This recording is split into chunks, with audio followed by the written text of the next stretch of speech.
actually, and then one day. But you could call it one fine day because it's a lot of fine days. I think the number of people in the industry whose very first career interview was conducted by Ali Peter John is legion. If Ali had $1 for every newcomer he's interviewed, he'd be a multi-millionaire. Screen, in fact, was the only film magazine which I used to read in school and in college, mainly because it was the only one I could afford. It cost 40 paisa. I remember it was a newspaper format then. Filmfare cost maybe 75 paisa, I think, and the others didn't exist. All the others just sprouted like mushrooms.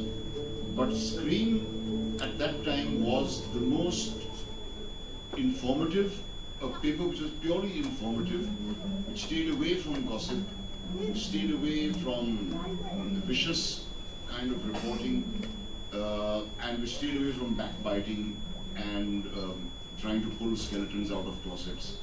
It had all the information that was needed to know about what was going on in the film industry, including new films that were being made, new actors who were being launched, new projects that were being discussed, announcements of new movies, etc., etc.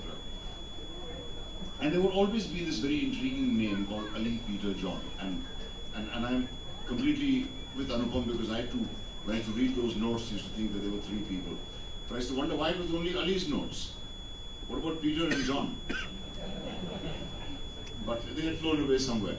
And I used to imagine this man with a long white beard for some reason. I thought Ali Peter John has got to be this 200-year-old man who knows everything about the film industry. I'm astonished to find out that he and I are almost the same age, because I've been reading his columns since I was in school. And I think Ali is, hiding a few years somewhere. No, nobody admits it. But anyway, we'll let that pass. But my first interview in the film industry too was given to Mr. Ali Peter John.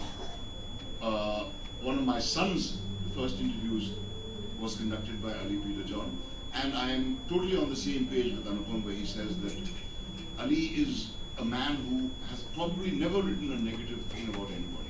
He is never a journalist who took advantage of the fact that his pen was mightier than anything else that could be said, to run down people, to settle personal scores, to be malicious about anybody. He has truly been a stalwart of the film industry, as much as any of the filmmakers who have been around, or others who have served the industry for 40 and 50 years. Ali Peter John is very much, in my book, belongs in that category. And the whole, when we see what journalism has descended to today, it's very, very refreshing to recall the attitude of journalists like Ali Peter John and the kind of tradition that they came from. And it is worth young journalists remembering that just because you have the power to tear somebody apart does not mean that you should necessarily do so. And Ali is a shining example of that.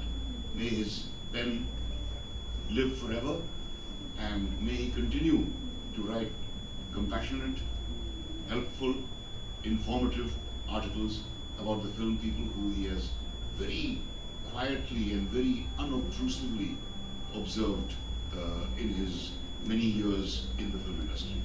And I, on behalf of all of you who are obviously friends, maybe some family, people who know Ali's work, I wish Ali a long life.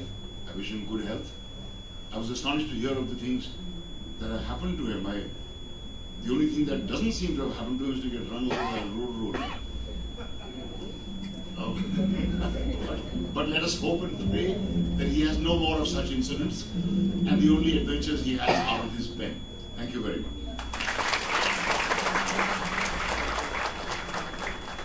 Fine book that I ended up saying one fine day.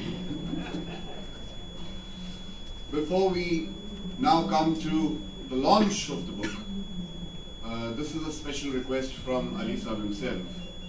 There is a poet who calls himself Tanha and would like to read out a poem that he's written for Ali Peter John. Would you like to come up?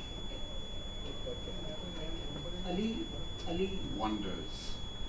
Ali himself admits that he hasn't been able to encompass everything that he wanted to in this book, and hopefully we'll see a sequel, a part